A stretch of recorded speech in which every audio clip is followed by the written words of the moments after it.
What's going on? And we're here in chapter 2. Man.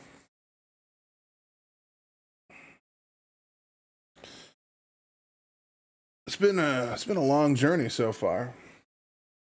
So we started Ren about a month ago. We've done 30 plus Ren videos. We are in the Ren verse and we're only a pinky toe in. This is wild.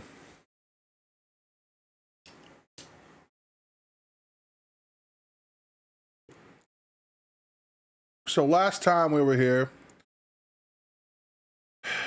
Ren's buddy Joe, he had a terrible fate. So we're going to be left with Ren starting his sickness and dealing with the ramifications of Joe's actions. And I would argue some of Ren's own personal feelings in the matters, some blame that he might put on himself for it.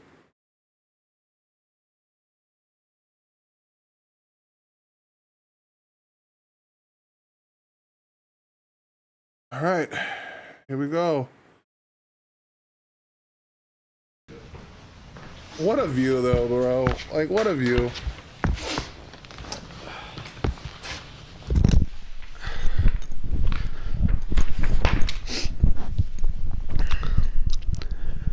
A year of living in a nightmarish purgatory does strange things to your psyche.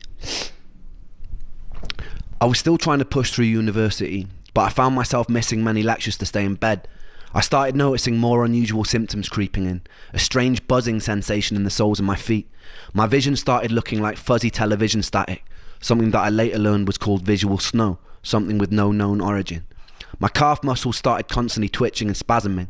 At any moment they wouldn't go longer than 20 seconds without twitching. Jesus. That would drive me insane.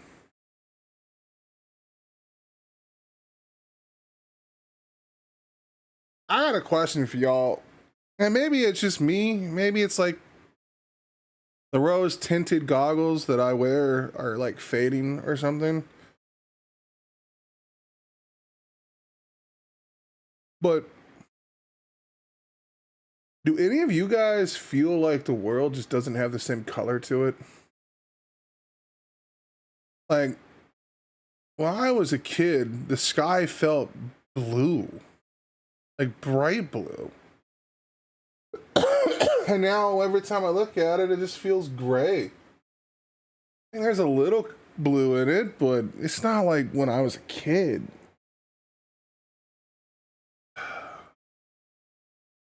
I fucking hate it when that happens, dude. Like, come on, bro. Really? Alright. I might be crazy, dude. And spasming. At any moment they wouldn't go longer than 20 seconds without twitching, and that can drive you a bit nuts.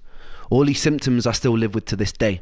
You just become very used to tolerating constant discomfort. It becomes kind of the norm, and kind of becomes like an annoying, unsettling radio static in the background of existence. I stopped taking my antidepressants after having cycled many different kinds. None of them helped. All of them gave me some new kind of symptom. Look, I'm not here to defend the medical industry. And I'm not going to. The medical industry is a dark place.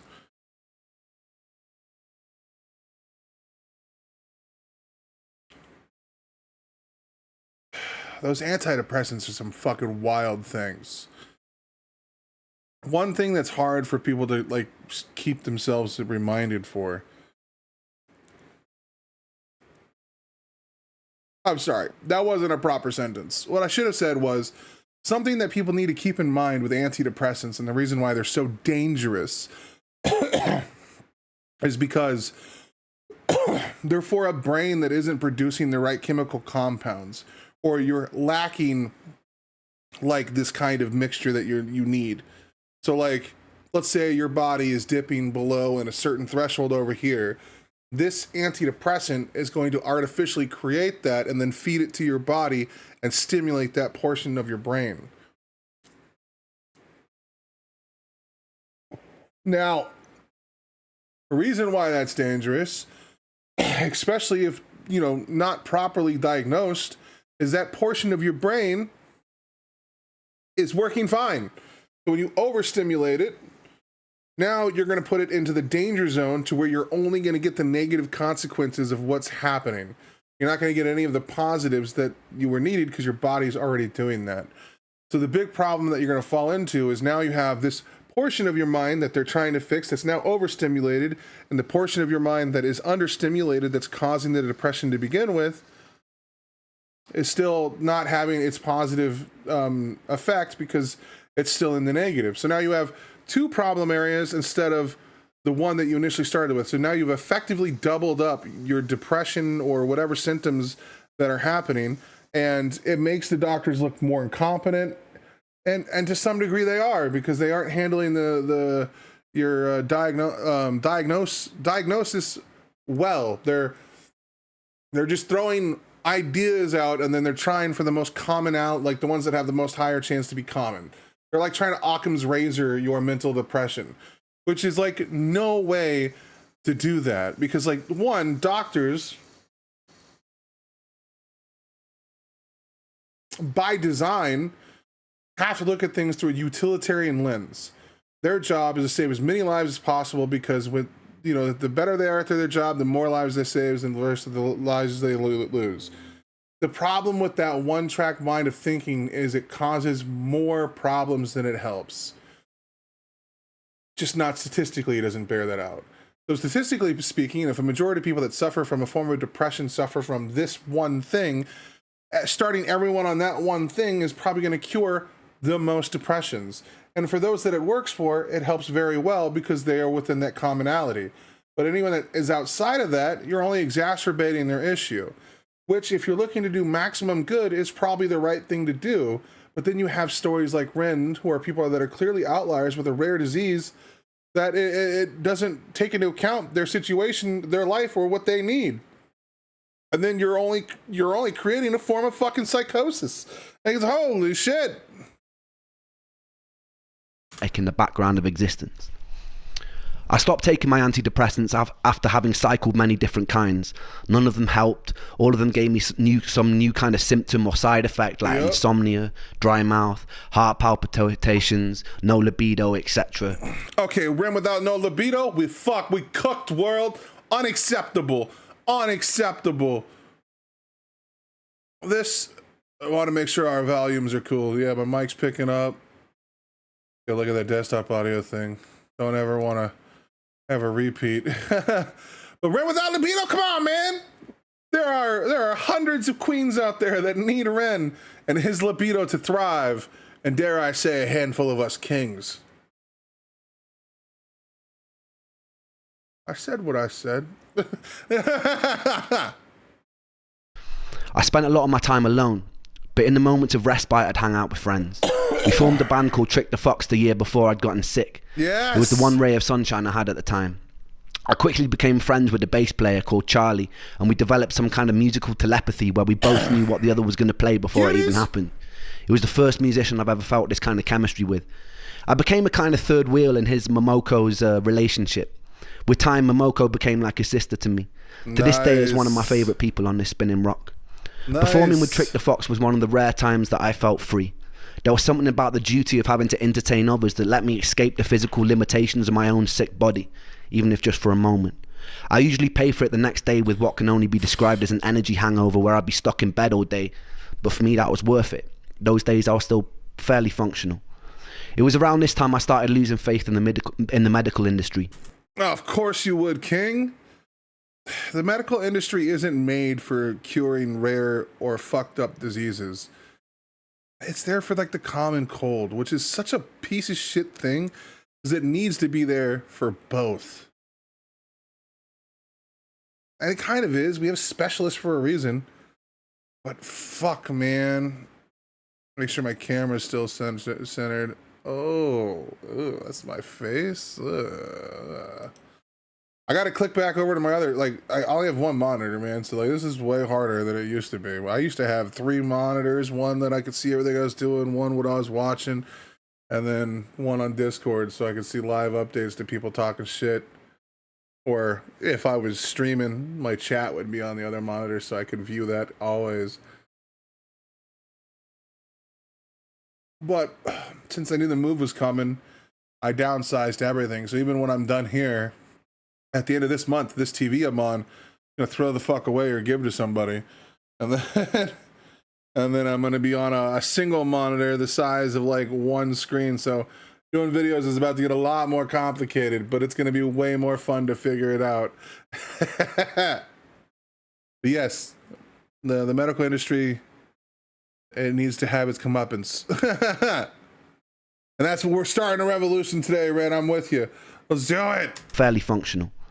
It was around this time I started losing faith in the medical industry. The more appointments I'd go to, adamant that something was wrong, the more of a hypochondriac they treat me as. Medical gaslighting is a real thing with chronic illness. They chalk me down as someone who was always requesting blood tests, and my mental health diagnosis probably didn't help. Fuck, dude. Because then someone accuses.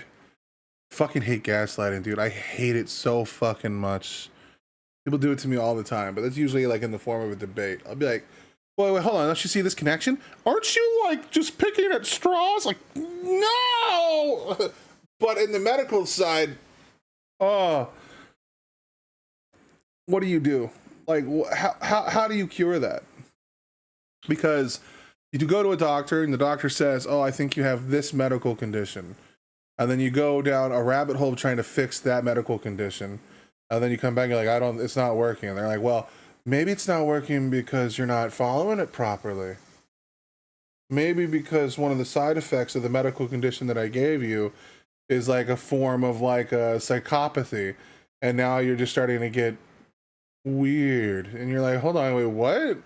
You're like, no, I'm just doing all the stuff that you told me to do and it's not working and my life is in shambles. Is it really in shambles, or are you just imagining these things? And be like, what's happening right now? No, like my life, really? You're like, excuse me, sir. Why are you treating me like I'm a fucking insane person? I've done the stuff you've asked me to do. It's not fucking helping. And if anything, I'm starting to feel fucking worse. And like, now, no matter who you talk to, they're gonna be like, that guy's crazy. Like, I'm not crazy. Your shit's not working. What do you mean? I hate it so much. And then another doctor will come in, look at the stuff, not know any of how this stuff started, not know who offered you to put you on that stuff, and all. Like, oh yeah, no, this first doctor's right. You're fucking being crazy because clearly some of the side effects, and you're like, what the fuck is happening? What the fuck is happening? As someone who was pro Gamergate, I felt that so hardcore. I come on and be like, I'm pro Gamergate. People are like, so you're pro beating women? It's like, excuse me? No. What do you mean? I'm just saying I'm pro Gamergate. I don't think that we should like allow people to like buy positive reviews and stuff like that. Well, I heard the Gamergate, and it's like well, what's happening, dude? No, I'm just for us saying that like I shouldn't be able to pay for a positive review for a thing, or I shouldn't be having like the reviewer shouldn't be having relationships with the person that's writing the article, and they're supposed to be empirical, and they're supposed to not just give their opinion piece, but it is an opinion piece. Like maybe we should know that, like, you know, if you get free copies of a video game when you do a review, maybe that should be known. Maybe we should know that. Maybe that like you're not saying the game is of the same caliber if you don't have to pay for the game and it was given to you, versus someone that has to pay $80 to play that game. Like I feel like that might be pertinent information. That of course people in that group got crazy and started doing crazy shit against women. Now you own the whole thing, and then they just gaslight you into like making your point not seem like a decent point, and then you're like, fuck, the same thing can happen in the medical industry. Same thing can happen. You'd be like, oh, well, clearly one of the negative side effects are that you could become psychotic. So like, now can we even trust your judgment on your health? It's like, what the fuck are we talking about, bro? This all started because I came in here and said there's something wrong with me, and you're just not helping me. Oh my God, I'm gonna lose my mind. I can't. Days I was still fairly functional. It was around this time I started losing faith in the medical industry. The more appointments I'd go to, adamant that something was wrong, the more of a hypochondriac they treat me as. Medical gaslighting is a real thing with chronic illness. They chalk me down as someone who is always requesting blood tests, and my mental health diagnosis probably didn't help that. Strangely, they never tested me for any kind of pathogens. What the fuck, bro? I decided to embark on a precarious journey into the Russian roulette chamber of Dr. Google. I would type in the most predominant symptom of the day, and Dr. Google would tell me that I have a rare disease and I'm probably going to die. With time, I sharpened my search engine axe and refined what I was looking for. I dived headfirst into the abyss of online support groups, hoping to find solace or answers amongst fellow sufferers. We were like crabs in a barrel. Very rarely someone would find their silver bullet and announce what it was that cured them. Hundreds of people would follow their protocol, some with mild success, No. but most of us will still remain trapped. No. I joined as many online support groups as I could. It was a bit like the beginning of Fight Club, except instead of faking conditions to feel accepted, I was desperately hoping I had those conditions so I could cure myself and get the fuck out. I convinced myself I had conditions like candida, magnesium deficiency, parasites, adrenal fatigue, heavy metal poisoning, etc. At the time, I felt like I was single-handedly keeping Jeff Bezos in business. While most students were spending their student loan on drinks, I'd spend mine on the supplement or protocol of the week. Oh my God, dude, we need to get Ren on Joe Rogan. We need to make this happen. Somebody needs to call that man ape and be like, hey, dude, look, Ren has a good reason to hate the medical industry. And as Joe Rogan like participates in the supplement industry, it's like we can use Joe Rogan's lizard brain to push Ren to more people. Ren, just reach out to him and be like, I want to push supplements as a positive thing. And then he can go in like a Trojan fox or a horse and be like, supplements didn't do shit for me. What up, Joe Rogan? Oh, shit. We need to make this happen. He could tell his like like the doctor's fucked up story, and then like Joe Rogan's audience will eat that up. And then he might have to play a little hip to MAGA on a few things. But like, I swear to God, we can get this guy another 60 million listeners. Let's do this. Go on Joe Rogan, Ren. You just have to be anti-establishment. You got this. Just tap into your hatred for the systems that have like made your life the way it is. And then just use that to like grow your audience to then like literally become the cult leader that actually has orgies. You know what I mean? Like, and I'll sit there with my camera, like being a weird guy in the corner. That's what I'm talking about. I got you, dude. I'll be your Steve Bannon. Call me up, dude. I got you. I'll do it for free. Time, I felt like I was single-handedly keeping Jeff Bezos in business. While most students were spending their student loan on drinks, I'd spend mine on the supplement or protocol of the week. I'd follow whatever herbal or supplement protocol was suggested, sometimes noticing mild improvement and sometimes getting a lot worse, most of the time feeling nothing. A story would pop up on one of these groups like, after I did a 30-day parasite cleanse of wormwood, cloves and garlic, all my symptoms disappeared. I'd read a story like this, get full of hope, and put myself through a grueling 30 days, which would often result in a worsening of symptoms. My body felt even sicker and weaker, but I'd stick it out because I was told that this was a good sign. The parasites are dying. I peered into the toilet bowl and valiantly waved goodbye as I flushed their imaginary corpses into a watery abyss. At the end...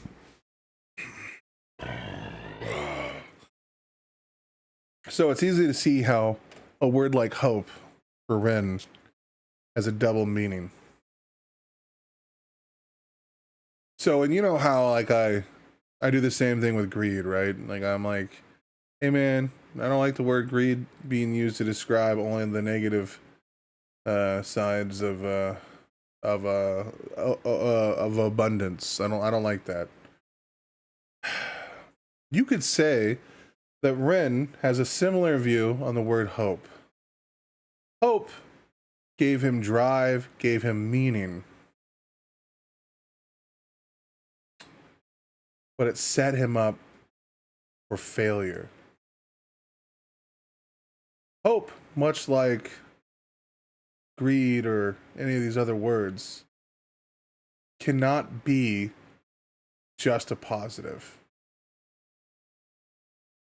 So I can understand when Ren says in his Money Ties series that hope is like a poor man's poison or something like that. That makes sense to me. because it's the same poison that we give people to like let them stay within their darkness. If we tell you that one day, that at the end of your light, all of your suffering, you'll have a happy life, you'll happily suffer through it. It's the same criticism that atheists usually have of Christianity.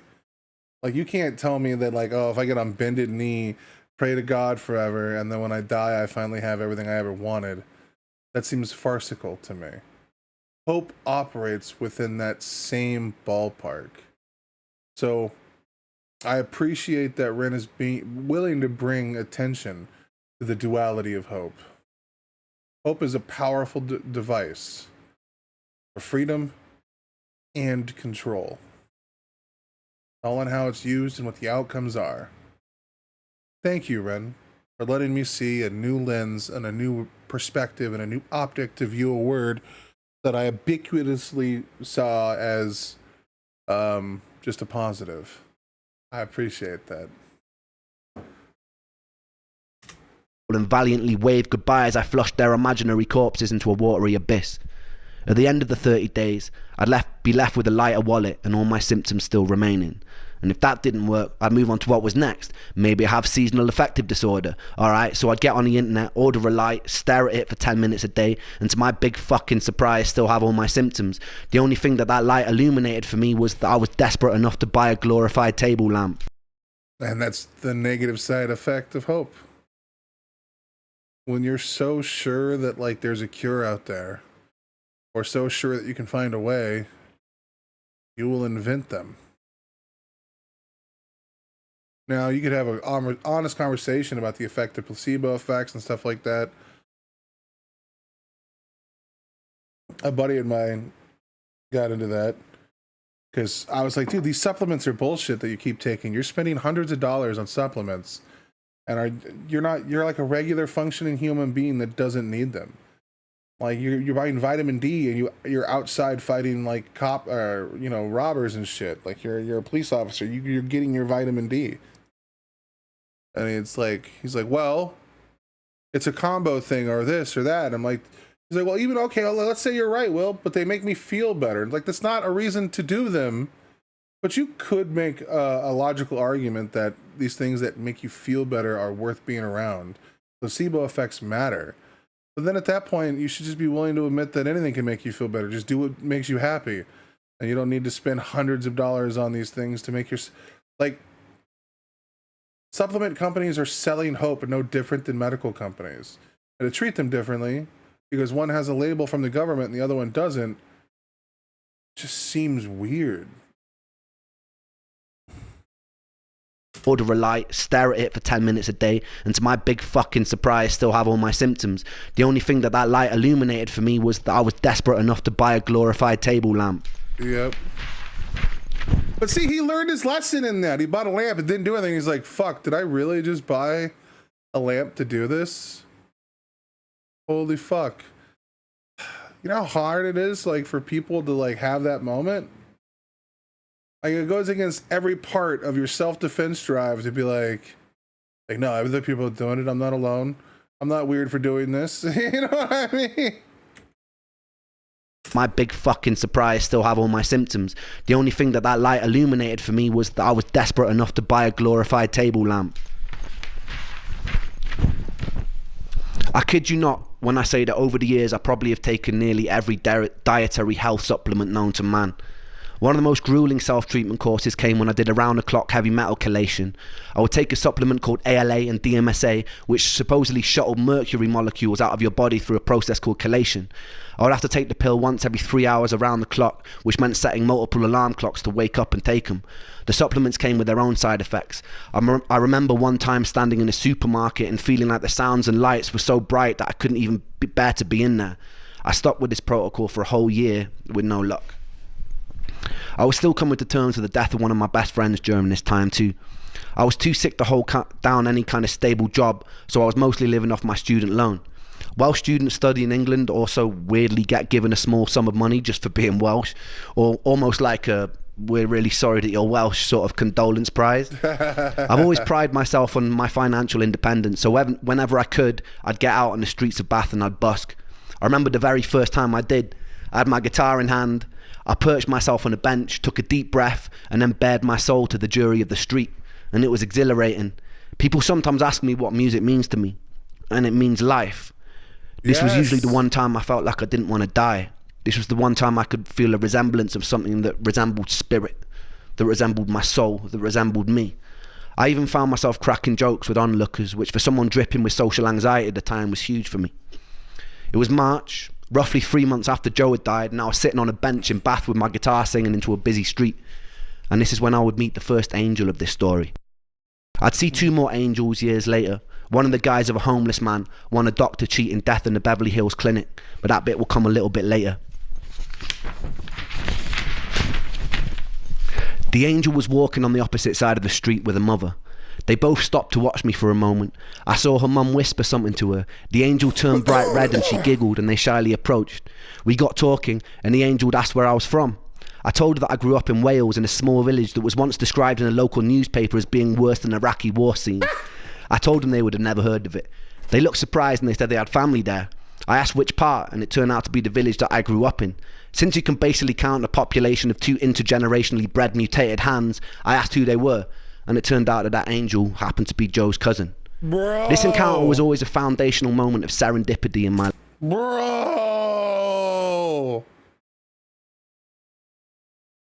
That would mind fuck me, dude.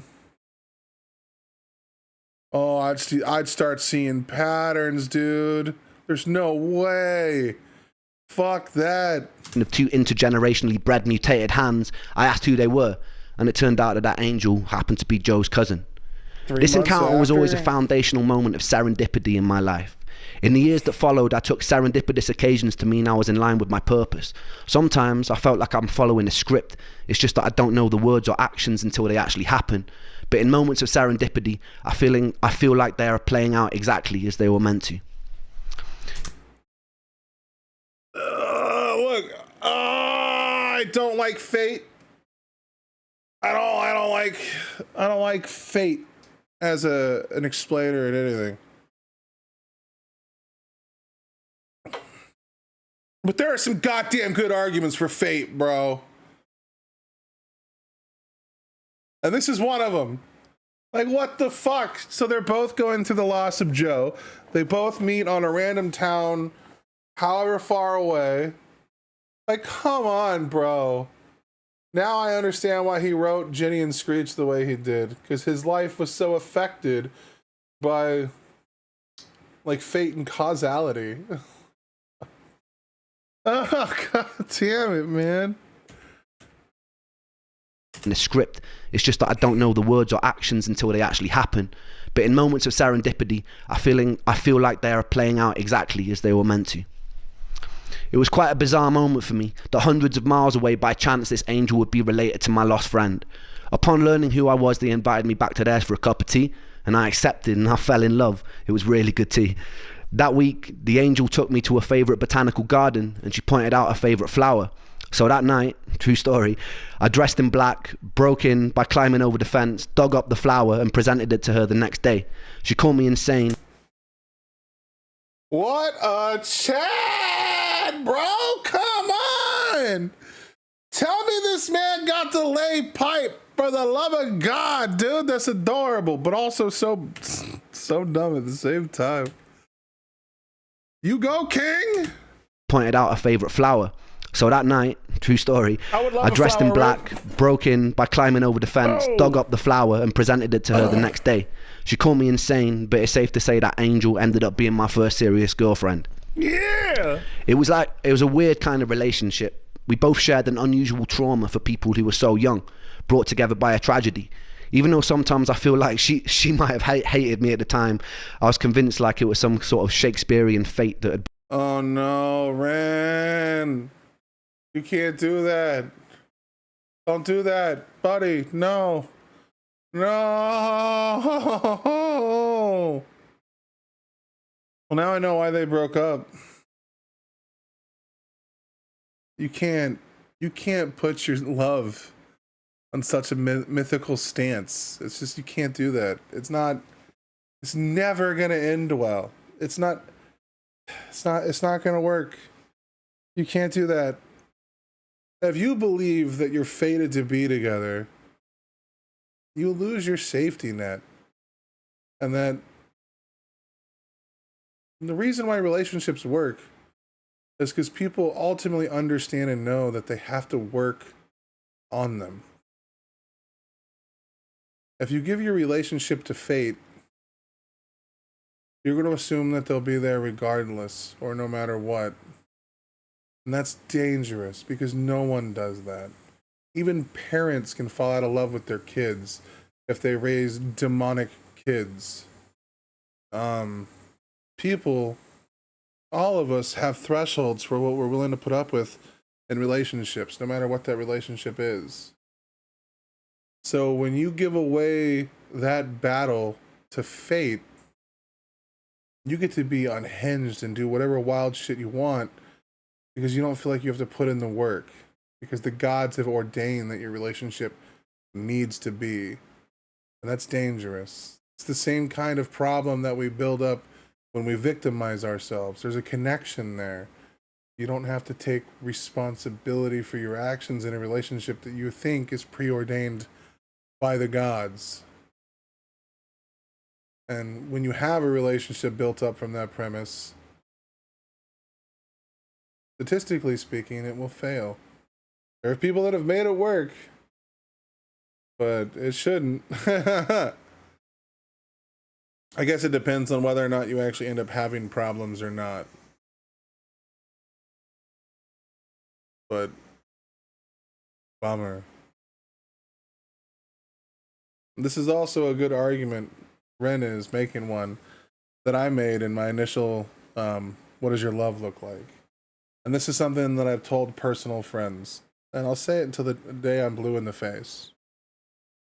If you have a hobby or a passion, do that hobby and passion around other people.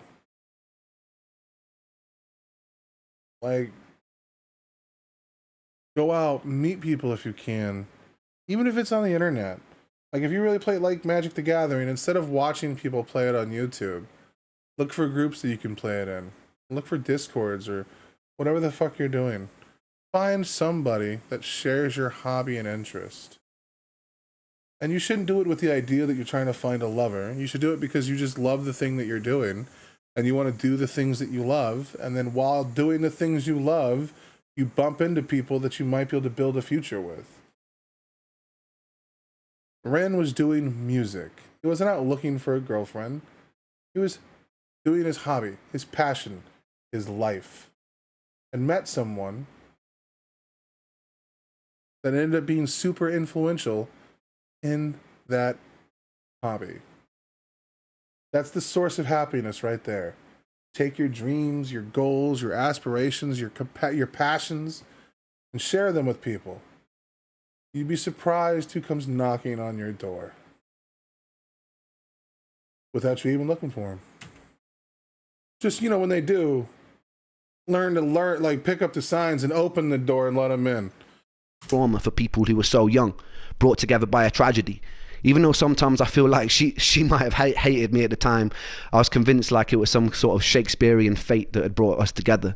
A morbidity that birthed light, that it couldn't be anything else. It felt like divine intervention. She was pretty troubled in her own way, and I was very troubled in mine. But in between the sludge of dealing with the constant symptoms, it was beautiful. That summer, her parents took us to Centre Parks, which is a posher version of Butlins, if you don't know, where they paid for all the activities and meals, and they let me do whatever I wanted. Coming from a poorer family, I wasn't really used to being spoiled to that degree, but I figured I'd just roll with it. One morning while I was there, I got a call from my friend Sega, and he sounded pretty mixed up, so I asked him what was wrong. He told me that there was no easy way to say it, but one of my other best friends, Callum, had died. He'd gone cliff jumping in the same cliffs we used to jump off as kids. The sea was particularly choppy that day, and he caught a cross current and he started to drown. No. Another guy that he was with had jumped in an attempt to save him, and they both drowned. No. The first day I met Callum, I was 11. He was in a year above me in high school and used to walk around with these massive baggy bright orange jeans. He hung around with all the goth kids and I thought they looked super cool. So the next day I painted my nails black and fashioned a necklace out of a severed extension cable from an old VCR machine. I infiltrated the group and I gained their trust. Not long after, me and Callum were friends, wandering around beautiful Welsh countryside looking for the most scenic places to smoke weed. Yeah! We stayed friends throughout high school and I truly loved him. When Callum died, I couldn't properly grieve. I felt weirdly numb after losing Joe. I'd often feel guilty for my inability to cry at the time. A couple of years later, I'd learned another friend of mine that I used to play function gigs with had thrown himself off a cliff facing Dover. And again, I felt numb. I couldn't tell if this new acceptance of the inevitability of death was a beautifully liberating thing, or if it was a sign that my humanity was slipping away.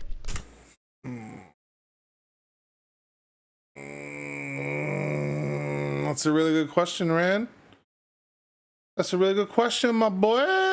Oh, it's getting hot, man. It's 80 degrees in this bitch right now. Oh, no wonder I'm starting to sweat, man. It's been nice and cool for like the last 2 days.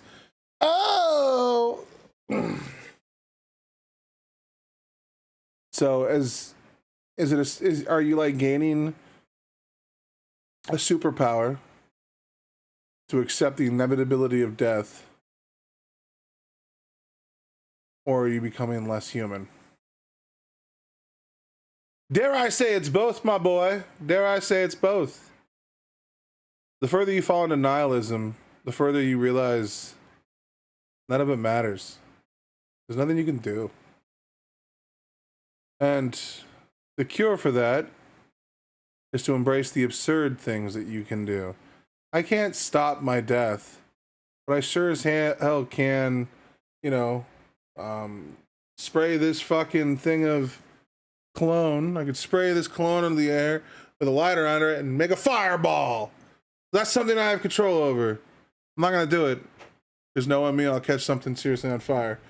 But like that, I have control over that. I can do that right now. Nothing can stop me from doing that other than my own mind telling me don't do that. You have things that you could fuck up in the house.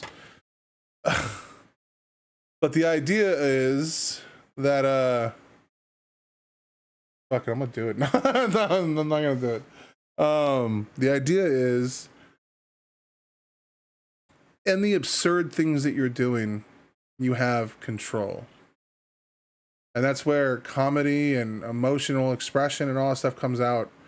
Like, we can't dictate the universe or what's happening in it, but what we can do is take little moments of our life and gain back what little control we have.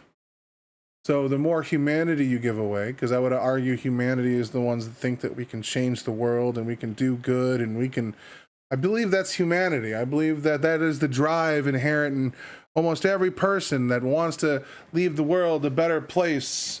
And we all have that. That's our humanity working at its best. But the more of that we give up, the more we are indifferent to the suffering of others. And that can be a strength because you're falling closer to psychopathy. But you don't want to become like an insane person. Like a doctor that learns to compartmentalize death at work. Like, I would say that it's not a healthy thing to compartmentalize death, but in their profession, it might be a necessity because they have to work around such things. So it can be a strength and it can be a weakness, but you are doing both at the same time. Damn. Again, I felt numb. I couldn't tell if this new acceptance of the inevitability of death was a beautifully liberating thing, or if it was a sign that my humanity was slipping away. To this day, death has kind of remained a bit of a matter-of-fact part of my life. During my years of sickness, I had to crawl through a morbid longing to be killed by my illness to find a more peaceful acceptance that death is just an inevitable consequence of life, and it doesn't spare anyone. That never left, and I haven't ever really been scared of dying since. Some days I've tempted it. What I'm more scared of is having to live my whole life as a sick person. That'll do it. In my relationship with death, the most healing moment... There was a movie that came out a long time ago. I don't remember what it was. I was in middle school, I think.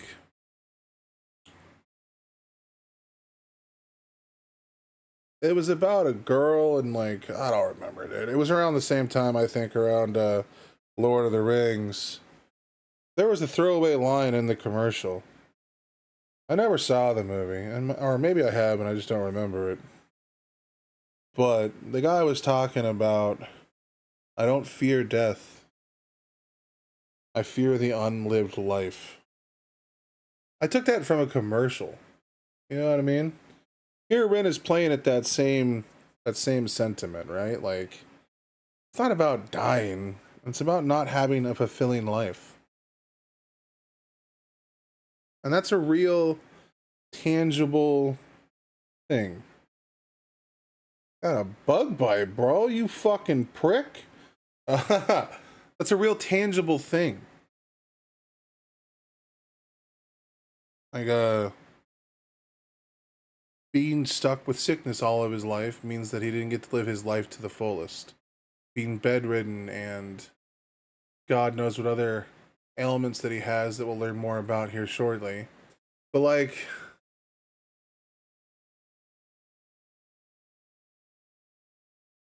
how do you answer that? Death is not the actual problem. It's just leaving behind a life that no one will miss, or to feel like you didn't exist at all, or that you were just a memory of a thing. That's fucking crazy. I don't like that. That's a tough one to answer, Red. It's a tough one to answer. Some days I've tempted it. What I'm more scared of is having to live my whole life as a sick person. In my relationship with death, the most healing moment occurred just 2 years ago. My grandmother, who I loved to pieces, was dying, but I actually got the chance to say goodbye this time, to hold her hand, to thank her for being alive. I remember not long before she passed, she was lying in the hospital bed, and she was very weak and very pale, barely able to open her eyes. I asked how she was, and it seemed like a stupid question as soon as it left my mouth. She paused for a long moment, and she turned her head to look at me, and she opened her eyes, and she smiled, and she said she felt happy. And it was just one word, happy, which was simple and it was beautifully profound. And that was one time I'd gotten a chance to say goodbye. And it was the first time that I hoped that one day I would die happy. The following year, I would achieve something beyond my wildest dreams, and then I would lose it almost as soon as it came. Stay tuned for that. To die happy.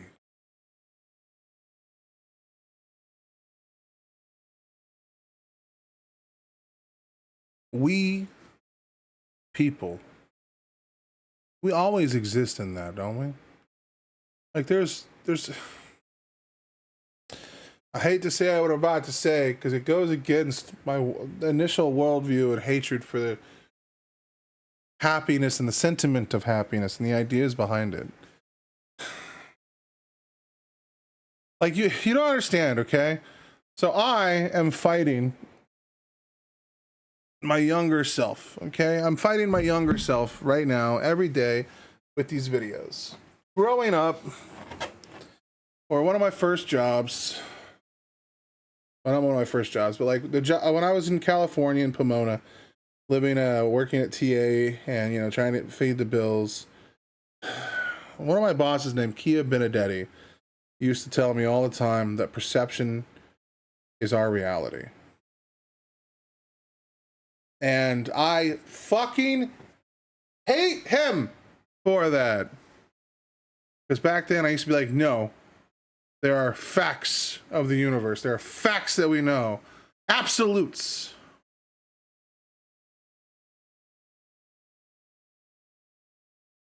Wilbury didn't know better.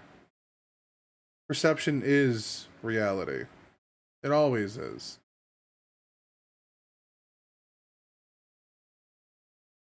Now we understand that there are or objective truths, but no absolutes.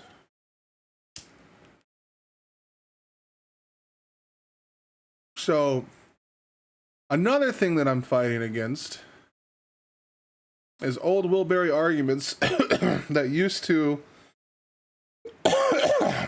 not mock people, that used to say like kindness is infectious. Happiness is infectious. The silver lining is stupid. So when I come out here and tell you happiness matters, because people, like in his grandmother's position, there are two ways that she can view her situation. You can view her situation in, you know, anger and spite and can't believe I'm dying, this is bullshit. Or she can view it through the lens of, I'm happy I got to live a life where I got to see so many beautiful people grow into who they are. And in that situation, she took the silver lining to her situation. So when you hear people talk about the silver lining and you're like, yeah, it's good and all, but fuck you, it's not right, because here is 100% verifiable proof that it made her life better.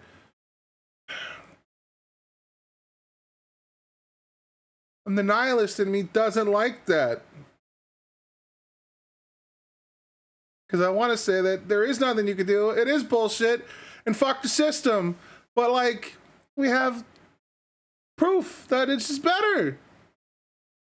Her happiness she passed on to Ren. A beautiful message.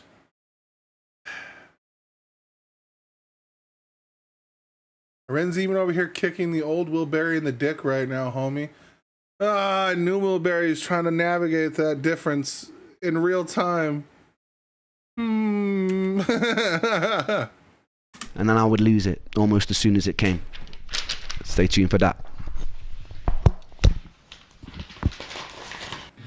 I don't wanna hear no words today, because they pull me under.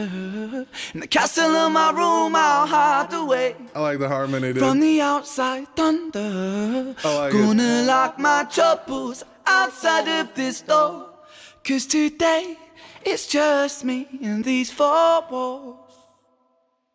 I like it. I said I wanna run away, fly to another place, fly to another place. Say oh. Said I wanna run away, fly to another place, fly to another place. It seems like a little fast though, no? Like, wouldn't you want to slow that down just a little bit? Just like a little hair, dude? Like, or are you able to just hang out in that pocket, homie? Like, what are you about to get into right here? I wanna run away, fly to another place, fly to another place. Say oh. Said I wanna run away, fly to another place, fly to another place.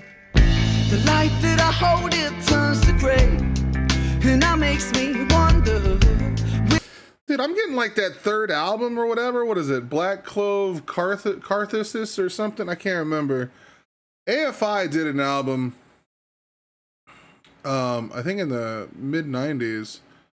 Can't remember, dude. I haven't kept... I used to know all this shit when I was a kid. Well, this sounds like that fucking album, bro. Those drums, that bass, fuck, is meaty, dude. This is a song you don't even need lyrics to enjoy. What the fuck? So far. Fly to another place, fly to another place. The light that I hold, it turns to gray. Oh, yeah. And that makes me wonder, will I always feel this way? So far under, but I put my soul on show for everyone to see. 'Cause even though it's bruised, I know it holds such beauty. I said I wanna run away, fly to another place, fly to another place. Say oh. I said I wanna run away, fly to another place, fly to another place. But nobody here but me today. Come on, let's listen to that. Nobody here but me That's today. smooth. But that makes me stronger, 'cause I wash away the pain under sheets of feather. Gonna lock my troubles outside of this door, 'cause today it's just me and these four walls. I said I wanna run. Leave it to the drummer to be ripped, bro. I'm telling you. I never got into drums. I never did. But, dude, I fucked around with it my Guitar Hero, bro. Holy fuck. If it's anything like that for real, fuck that. I don't want in, bro. I don't want in, bro. I would watch my buddy, dude. He would come over. We'd be like playing Rock Band. Bro, he was fat when we started playing, dude. He was fat, dude. I'm telling you. This is a video game. Not even real music, dude. Just a video game.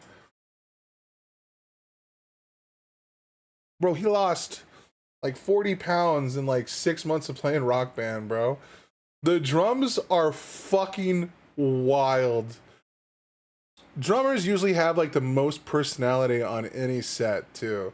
And like, of course the drummer is like some fucking beefy looking Chad motherfucker. The bassist and the guitarist look like scrawny little dweebs. Because one instrument up there demands a certain lifestyle. They're so... I kind of want to just get into drumming now so I can lose weight, dude. Oh, could you imagine these fucking girthy girls flapping in the wind? Oh my. Chicken neck. I said I wanna run away, fly to another place, fly to another place, say oh. I said I wanna run away, fly to another place, fly to another place, say oh. I said I wanna run away, fly to another place, fly to another place, say oh. I said I wanna run away, fly to another place, fly to another place. I crave release in soul. Look at our boy smile, dude. He's just impressed with his boys, dude. That's so awesome. That's so awesome, dude.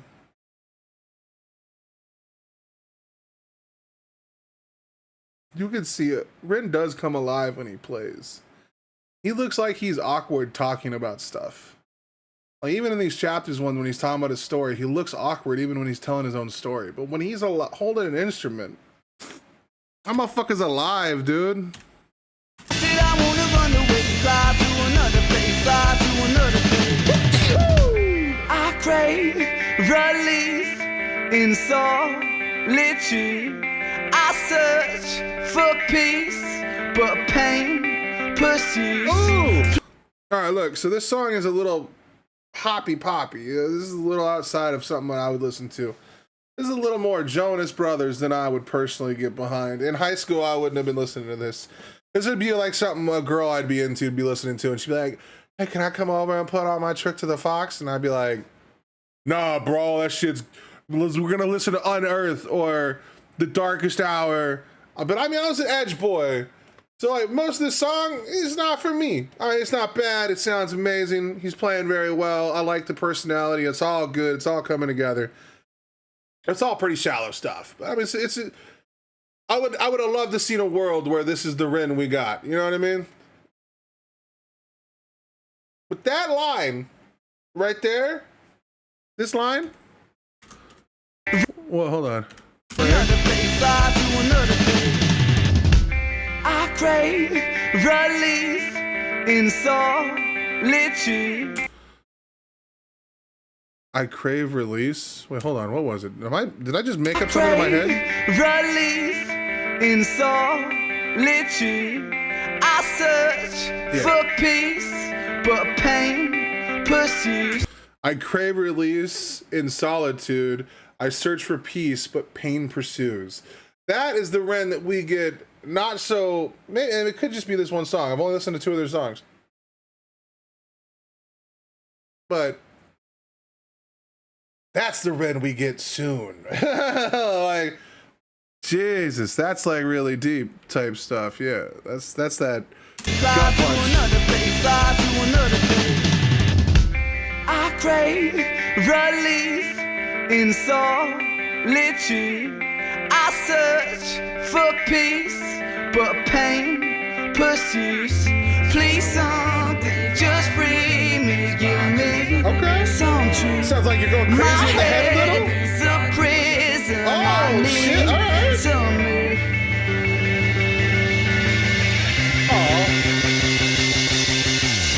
I said I wanna run away, fly to another place, fly to another place. Say, oh. I said I wanna run away, fly to another place, fly to another place. I said I wanna run away, fly to another place, fly to another place. Say, oh. I said I wanna run away, fly to another place, fly to another place. I said I wanna run, I said I wanna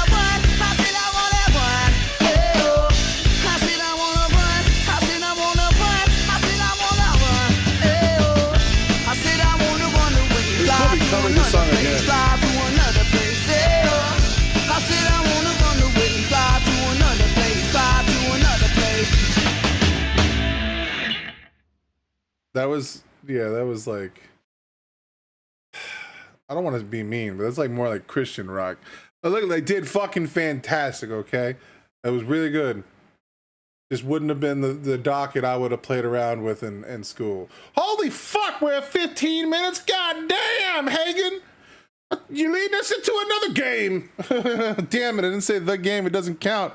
No! Ren, as always, thank you so much for showing us who you are, man. The more I learn, the more I love. You're awesome.